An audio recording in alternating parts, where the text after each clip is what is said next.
When I first moved out to Willow Bend Lakes, I didn't buy the property for the house. The house was nice enough, 2 stories, big windows, and a wraparound porch. But what sold me was the water. The realtor had casually mentioned that the parcel included lake frontage.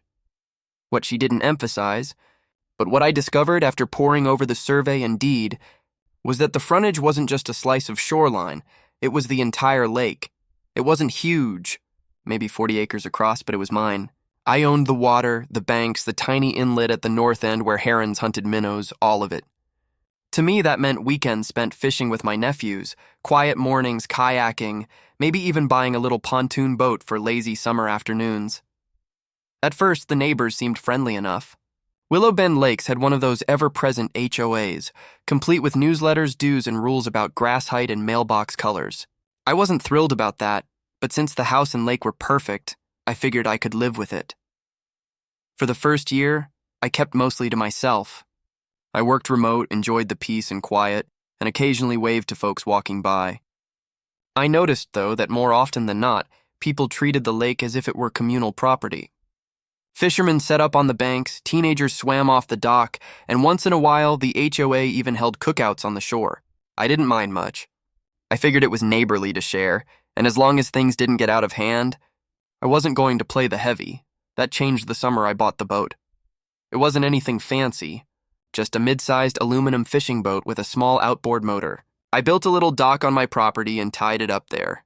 For me, it was perfect, big enough to take out guests, small enough to maneuver easily. The day after I launched it, I came home to find a letter taped to my front door. HOA stationery. I ripped it open and read, "Dear Mr. Hayes, per HOA regulations, no watercraft larger than canoes, kayaks, or paddle boats may be stored on common property or used on the lake. Please remove your fishing boat immediately to avoid fines. Sincerely, Willow Bend Lakes HOA board." I stared at the paper, then laughed out loud. They'd said common property, except the lake wasn't common. It wasn't theirs at all. It was mine. I called the HOA office that evening. A woman named Cheryl answered, syrupy sweet until she realized who I was. "Yes, Mr. Hayes, the board voted on the watercraft restrictions years ago. We can't allow large motorized boats. It disrupts the peaceful environment and creates liability issues." "Cheryl," I said, keeping my voice calm, "you're mistaken. I own the lake. The whole thing. Check the plat map. So my boat is on my property and my water. Your rules don't apply." There was a pause, then a nervous laugh. "I'll have to speak to the board about this." "Do that," I said. I figured that would be the end of it. I underestimated Greg. Greg was the HOA president. A tall man with a permanent tan, white teeth that looked too perfect to be real, and a way of talking like he was the mayor of a small town instead of the head of a neighborhood committee. 2 days after my call, he showed up at my dock, clipboard in hand, sunglasses glinting. "Afternoon," he said, without even attempting a smile. "We've had complaints. That boat's a violation. You'll need to move it." I leaned against the railing, crossing my arms. "Greg, that lake isn't yours to regulate." "It's mine," he actually laughed. "The lake belongs to the community. Always has. People have been fishing here for decades. You can't just—" "I can," I interrupted. "It's in my deed." "You're welcome to look at the paperwork," he smirked. "We'll see about that." The next week, I started receiving violation notices in the mail. $100, $200, $300 fines for non-compliance. I ignored them. Then came threats of legal action. I ignored those too. It wasn't until I noticed something strange happening on Saturdays that I realized how far Greg was willing to push. Every Saturday morning, a group of HOA board members would set up by the lake with coolers, folding chairs, and fishing poles. They acted like they were hosting a public event, calling it a community fishing party. Dozens of residents showed up. They spread out along the banks, leaving trash behind, trampling plants, even setting up grills. It was chaos. The first weekend, I tried to be polite. "Folks, this isn't public land. You need permission." They laughed, waved me off, and cracked open beers. The second weekend, I showed Greg the deed, highlighted and notarized. He squinted at it, shrugged, and said, "Paperwork doesn't change decades of tradition." By the third weekend, I was done. I called my lawyer. She confirmed what I already knew. My ownership was ironclad. The HOA had no claim. "If they keep trespassing, you can have them removed," she said. So that Saturday, when I saw them setting up again, I made a phone call. 10 minutes later, a sheriff's deputy pulled up, lights flashing. "Afternoon, folks," the deputy said, stepping out of the cruiser. "This is private property. You'll need to leave." Greg puffed up like a rooster. "This is community property. We have every right." The deputy cut him off. "No, sir. I've seen the deed. The lake is privately owned by Mr. Hayes here. You're trespassing." The crowd fell silent. People started gathering their things. Greg sputtered, turning red, but in the end he packed up like everyone else. As they left, I stood on the dock, arms crossed, watching. The lake was mine, and now everyone knew it, but Greg wasn't the type to admit defeat. The next week, I got another letter. Not a fine this time, but an announcement. Community event, Willow Bend HOA Summer Fishing Festival, this Saturday at the lake. And just like that, I realized the fight wasn't over. It was only beginning. Saturday morning came faster than I'd hoped. By 8 o'clock, I could already hear the rumble of trucks pulling into the neighborhood. I poured myself a coffee, sat on the porch, and watched. Greg hadn't been bluffing. At least 50 people streamed down toward the lake carrying tackle boxes, coolers, lawn chairs, and umbrellas. Kids in neon life jackets ran ahead dragging nets. Someone set up a speaker that started blasting country music across the water.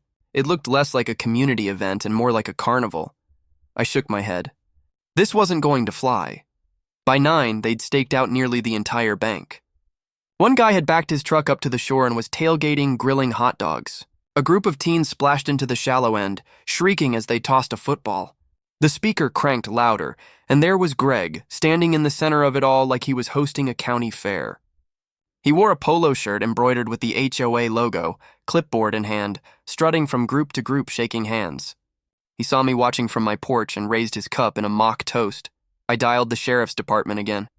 Same deputy as before showed up 20 minutes later, but this time he seemed hesitant. "Morning, Mr. Hayes," he said. "I see the festival's in full swing. Deputy, they're trespassing. Again." He scratched his chin, glancing at the crowd. "Yeah, but Greg here's telling everyone it's tradition. Says you're trying to change the rules after moving in. Folks are getting riled up." I folded my arms. "You've seen the deed."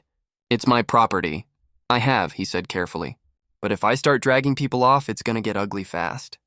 Might be better to get this sorted in civil court." Greg strutted over. "Deputy, good to see you enjoying the festival. Want a hot dog?" The deputy's jaw tightened. "Not here for food, Greg." Greg smirked at me. "See? Sheriff's department isn't backing you anymore. Face it, Hayes, you can't fight the community." I clenched my fists, but I kept my voice even. This isn't over. That night, I stayed up late digging through my paperwork. If the sheriff wasn't going to enforce it, I needed leverage. I went through old plats, title history, even water use rights. What I found was better than I'd hoped.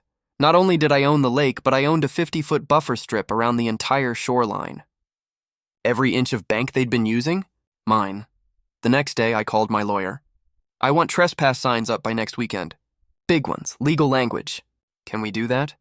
"Absolutely," she said. "And if they ignore them, you can file for damages." By Friday, I had a dozen metal signs installed all around the shore.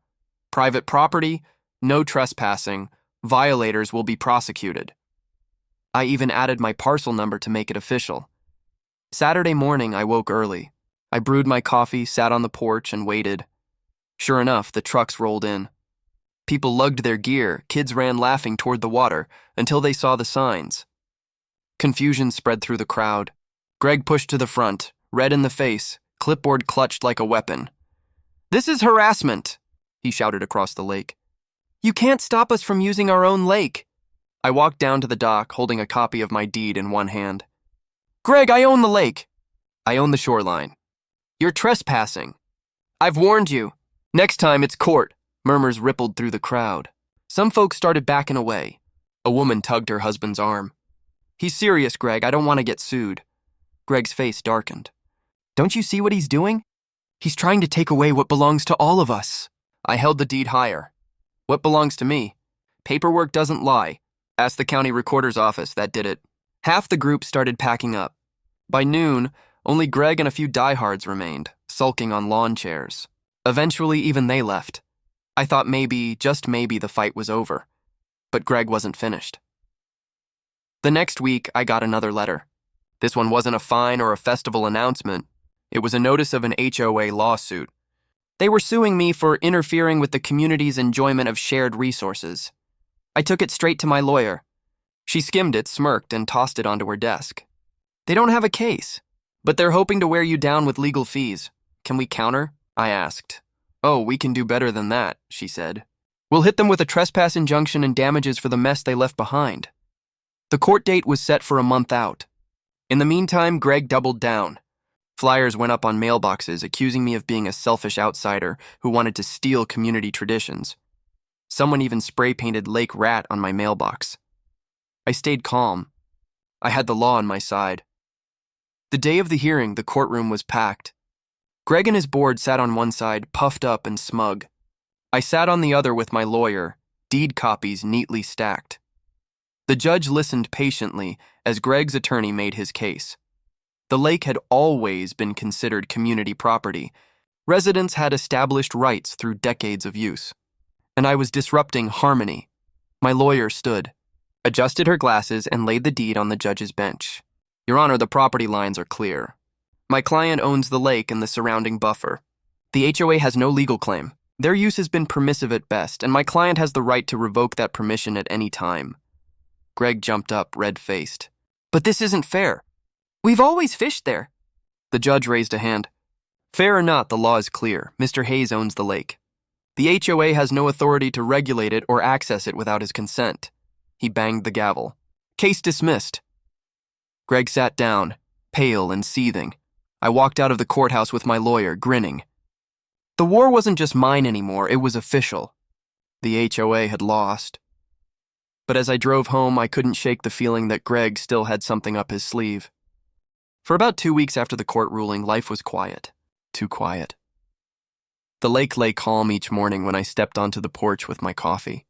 No folding chairs, no coolers, no music echoing across the water. For the first time since moving in, I could actually enjoy the property I'd paid for. But peace never lasts long when pride is at stake, and Greg's pride was bigger than the lake itself. It started small. One evening, I came home to find beer cans floating near the dock. A week later, I discovered fishing lines tangled around my boat motor. Once, I even woke up to music thumping at 2 a.m.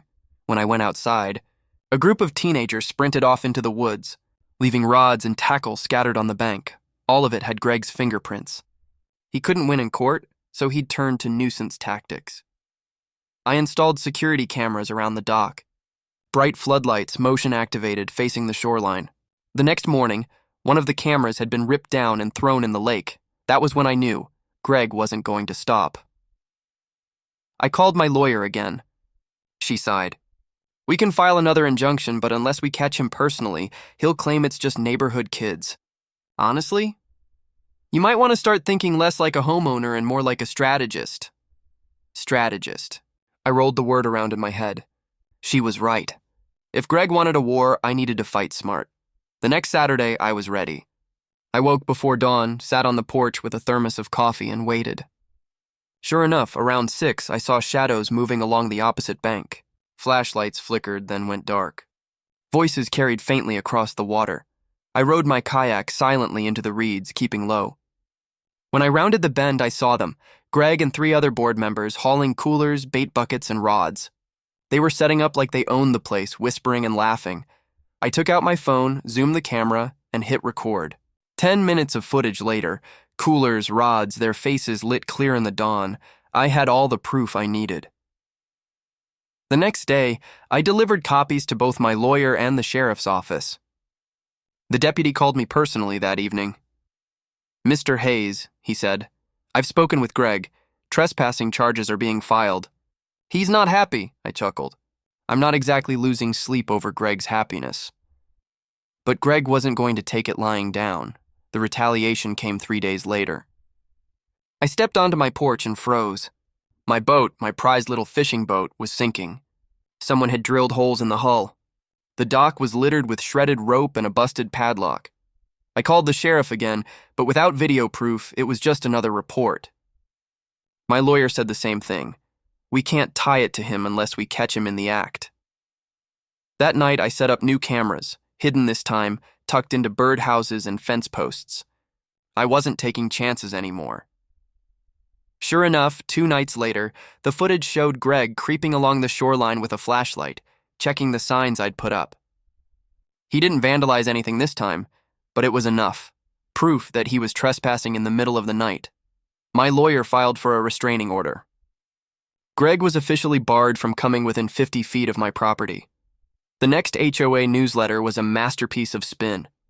Greg wrote a full-page editorial accusing me of weaponizing private ownership against the community and destroying the harmony of Willow Bend Lakes.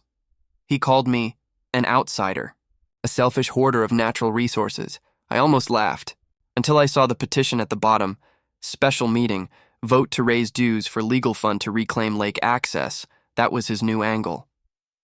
If he couldn't beat me in court himself, he'd bleed the neighborhood dry trying, but he'd made a mistake.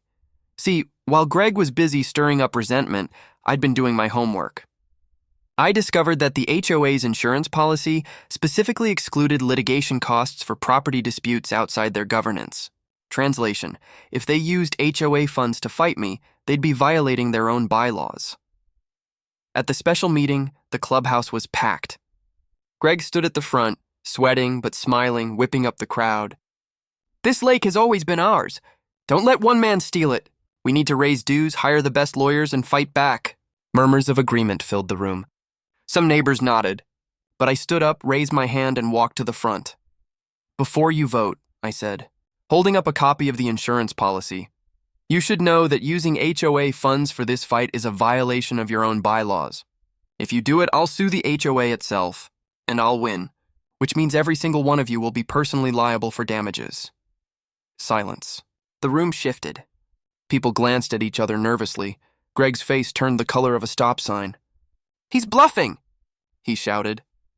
I dropped the packet of highlighted documents on the table. "Read it yourselves. Then decide if you want to follow Greg off a cliff." The vote fizzled.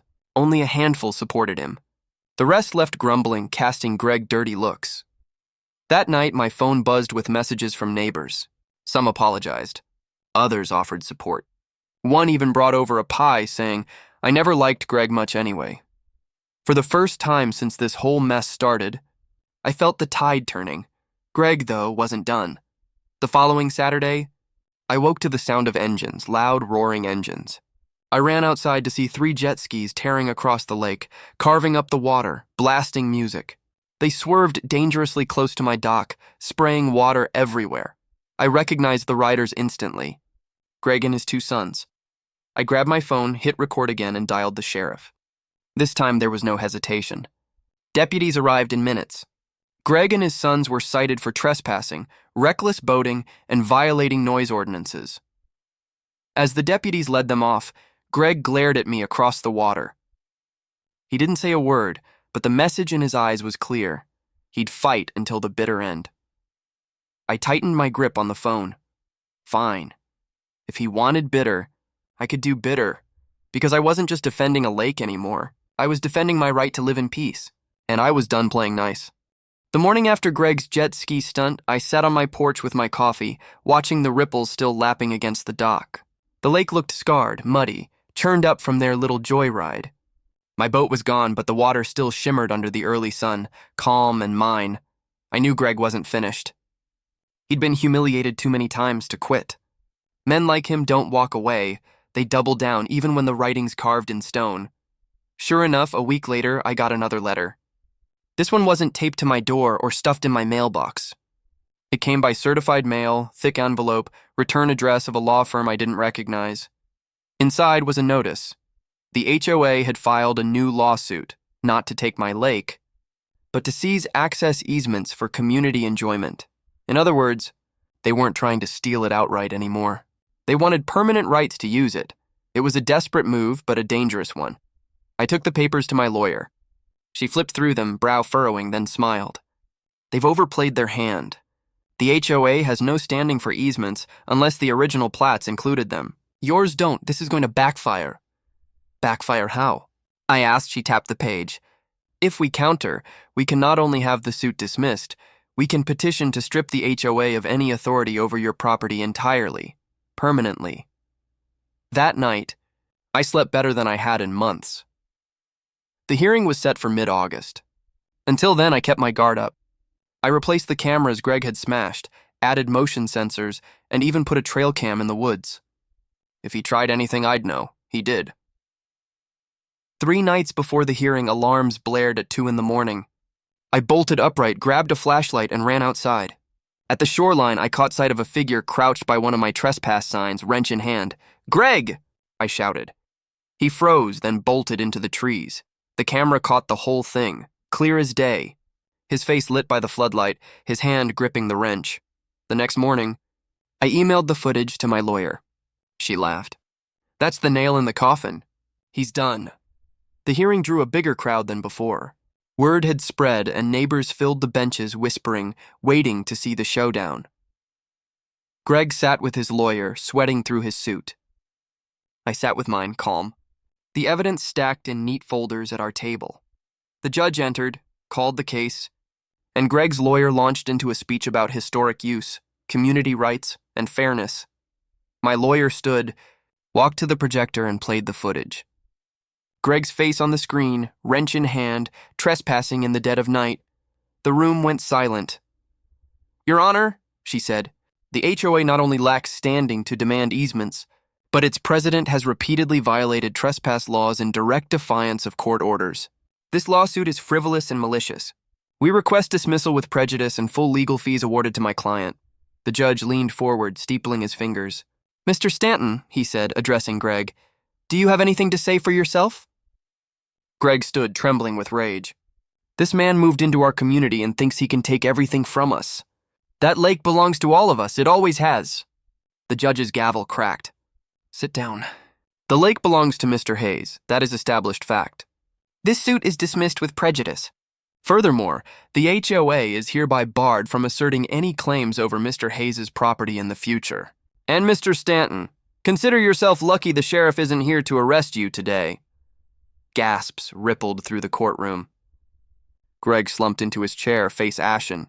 The judge turned to me. "Mr. Hayes, you'll submit your legal fees for reimbursement. Court is adjourned." The gavel came down. As I walked out, neighbors clapped me on the back. One man muttered, "About time someone stood up to Greg." Another woman whispered, "He's been a tyrant for years." For the first time, I realized this wasn't just my fight. I'd exposed Greg for what he was, and the whole community had seen it. Within a month, Greg resigned as HOA president. For personal reasons, the newsletter said, though everyone knew the truth. His house went up for sale soon after. By Christmas, a new family had moved in. They waved politely when we passed each other, and I had a feeling they'd keep to themselves. The HOA, stripped of its power over my land, left me alone. No more letters, no more fines, no more fishing parties. The lake was quiet again, mine to enjoy. One crisp autumn morning, I took my nephews out on a new boat I'd bought, bigger this time with a sturdier motor. We cast our lines, the sun rising over the water, and the only sound was the splash of fish jumping. "Uncle Dave," one of them asked, "what happens if the neighbors come back?" I smiled, reeling in my line. "They won't, not anymore, because the lake was mine. Always had been, always would be." And after months of battles, lawsuits, and late-night sabotage, the message was finally clear. No HOA, no angry neighbor, no self-appointed tyrant was ever going to take it from me again.